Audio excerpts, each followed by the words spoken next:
ప్రభువైన యేసుక్రీస్తు నామములో మీ అందరికీ వందనాలు. నా దేవుడు మిమ్మల్ని మీ కుటుంబాలను నిండారులుగా దీవించునుగాక. ఈరోజు ఒక వాక్యాన్ని చదువుకొని ముందుకు నడుద్దాం. హెబ్రీ పత్రిక 11వ అధ్యాయము 24, 25 చదువు. అందరూ కూడా బైబిల్ ఉంటే తీసి చదవండి. దేవుని వేడైన దేవుని పొందుకోండి. హెబ్రీ పత్రిక 11వ అధ్యాయము 24, 25. మోషే పెద్దవాడైనప్పుడు విశ్వాసాన్ని బట్టి ఐగుప్తు ధనము కంటే క్రీస్తు విషయమైన నింద గొప్ప భాగ్యమని ఎంచుకుందును. అల్పకాలపు భోగములను అనుభవించుట కంటే దేవుని ప్రజలతో శ్రమ అనుభవించుట మేలాయననించి పరో కుమార్తె యొక్క కుమారుని అనిపించుకొనుట ఒప్పుకొనలేదు. ఏలయనగా అతడు ప్రతిఫలముగా కలగబోవు బహుమానమునందు దృష్టి ఉంచెను. ప్రతిఫలం కోసం దృష్టి ఉంచాడంట. ఏ ప్రతిఫలం ఆశించాడు? దేవుని ఎదుట నీతిమంతుడుగా ఉండాలని, నా ఇల్లంతటిలో నమ్మకమైన వాడిగా ఉండాలని మోషే నిర్ణయించుకున్నాడు. ఆయన అందుమూలనే అల్పకాల భోగముల కంటే క్రీస్తు యందు శ్రమపడుట మేలాయని అంటున్నాం. మనం ఏదన్నా కూతన్న బాధ వస్తే, కూతన్న ఇరుకొస్తే, ఇబ్బంది వస్తే అన్నిటికీ అమ్మో నా దేవుడా నన్నే బాధ పెడుతున్నాడు, లోకంలో ఎవరిని బాధ పెడుతున్నా, నాకే ఎందుకు పెట్టేవయ్యా ఈ బాధ, నాకే ఎందుకు పెట్టేవయ్యా ఈ శ్రమ, నాకే ఎందుకు పెట్టేవయ్యా ఇది అని మనం చదువుకుంటాం, కొనుక్కుంటాం. దేవుని ఎదుట నిలబడలేని స్థితిలో ఉంటాం. దేవుని ఎదుట అల్పకాల భోగములు అంటాయి. ఈ కొన్నాళ్ళు ఉంటాయి, ఎన్నాళ్ళు ఉంటాయి మన మధ్యన. అల్పకాలం అంటే తక్కువ టైంలో పోయి అందంగా ఉంటాయి, మెరిసిపోతాయి.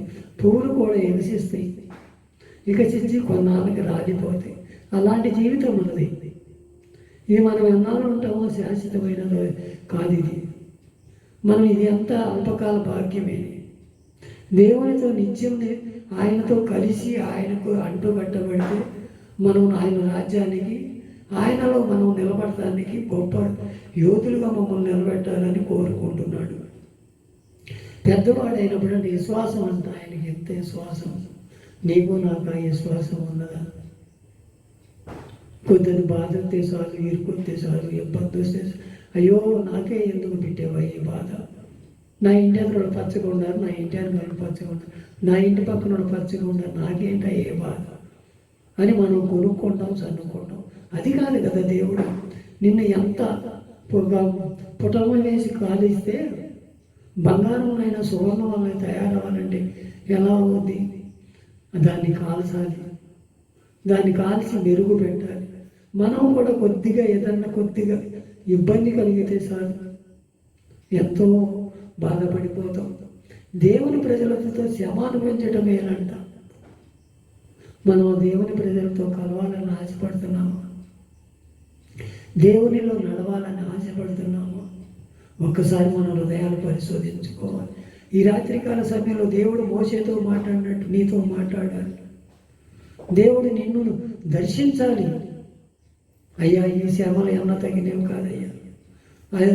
ఆనాడు ఆయన కూడా అన్నాడు, ఏమన్నా పౌలు గారు, అయ్యా ఇది నాలోంచి తీసేవయ్యా, ఇది ఈ రోగాన్ని నాలోంచి తీసేవని ముమ్మారు బతుకులాడాడంట.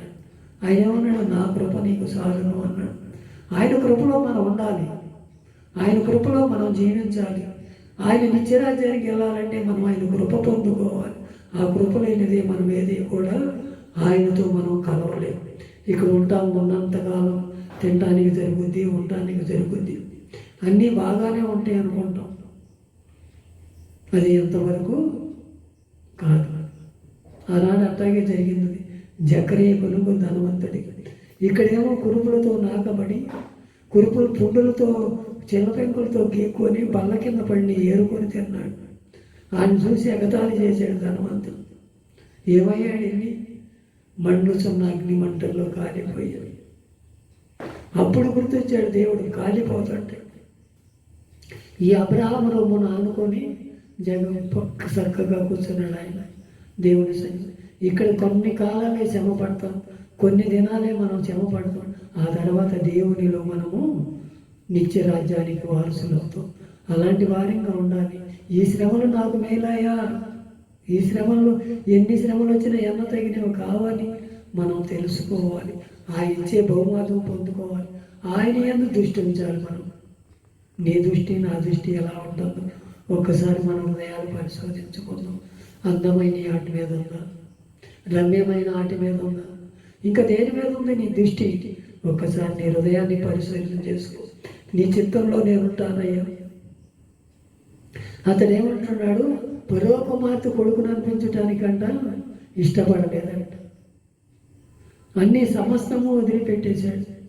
దేవుని కోసం ప్రయాసపడ్డాడు. ఇశ్రాయేలు ప్రజల్ని రక్షించాలని తప్పించాడు. అందుమూలానే దేవునికి హృదయానుసారుడయ్యాడు. నువ్వు నేను ఎలా ఉన్నామో ఒకసారి మన హృదయాలు పరిశోధించుకుందాం. అల్పకాల భోగములు కానీ ఆశిస్తున్నామా? దేవుని నీతిని నెరవేర్చే వాళ్ళంగా ఉంటున్నాము. ఒక్కసారి మనం కనుక్కోవాలి. కీర్తన గ్రంథము 119 కీర్తన 71 వచనం నేను చదువుతాను. నేను నీ కట్టలను నేర్చుకున్నట్టు శ్రమనంది ఏమిటో నాకు మేలాయను అంటున్నాడు.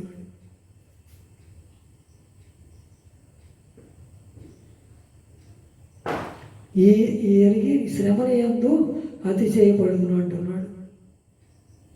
ఏమంటున్నాడు ఇక్కడ? నేను నీ కట్టడలను నేర్చుకున్నట్లు శ్రమ నొందినా కానీ నాకు మేలయ్యా అనాలంట. మనం ఎన్ని బాధలు పెడతావో పెట్టయ్యా. నాలో ఉన్న మష్టాంతని తీసేయ, నాలో ఉన్న దురాత్మనంతను తీసేయ, నాలో ఉన్న కల్మషాన్ని తీసేయ, నాలో అహంకార బుద్ధిని తీసేయ, నాలో ఉన్న చెడుతనాన్ని తీసివేయ్యా. నువ్వు ఎంత కాలుస్తావో కాదయ్యా. నా నాలుకేమో అపవిత్రమైన మాటలు మాట్లాడిందేమో, నా చూపేమో నా పవిత్రమైన చూపు చూసిందేమో. అయ్యా, అది నీ చిత్తము కాదయ్యా. నీ చిత్తంలో నేను ఉంటానయ్యా. ఎన్ని శ్రమలు వచ్చినా, ఎన్ని ఇబ్బందులు వచ్చినా, భోగముల కంటే క్రీస్తు శ్రమ పడుట మేలాయనని ఎట్లా చెప్పగలిగాడు? అలా మనం చెప్పగలిగితే దేవుడి దీవెనలు పొందుకుంటాం.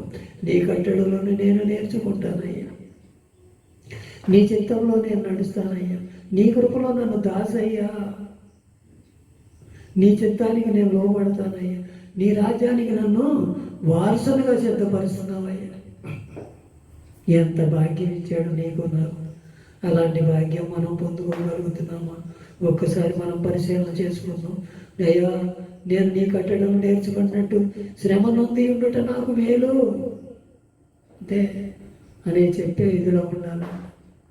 ఏదన్నా కొద్ది రోగం అయితే, అయ్యా నన్నెందుకు ఉంచావయ్యా, తీసుకెళ్ళిపోయాయా, ఈ బాధ నేను భరాంచలేనయ్యా, ఈ బాధలో నన్ను తీసుకెళ్ళయ్యా అంటాం. కానీ అయ్యా, ఇది నాకు మేలైనదేగా పెట్టావయ్యా, ఇది నాకు ఈ శ్రమ అంటున్నావు నాకు మేలని మనం అంటున్నాం.